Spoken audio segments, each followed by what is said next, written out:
আজকাল মানুষের সাথে মিশতে ভয় হয়, ওরা স্বার্থের জন্য আপন হয়, আবার স্বার্থ শেষ হয়ে গেলে খুব সহজেই রূপ বদলায়।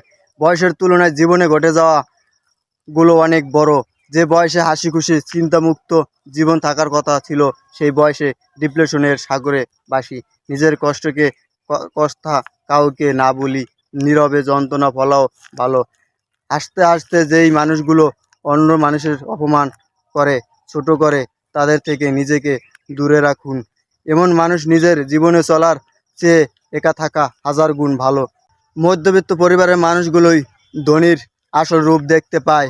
জীবন তোমাদের অনেক কম দুশ্চিন্তা দেবে যদি তুমি জীবন থেকে কম প্রত্যাশা করতে পারো।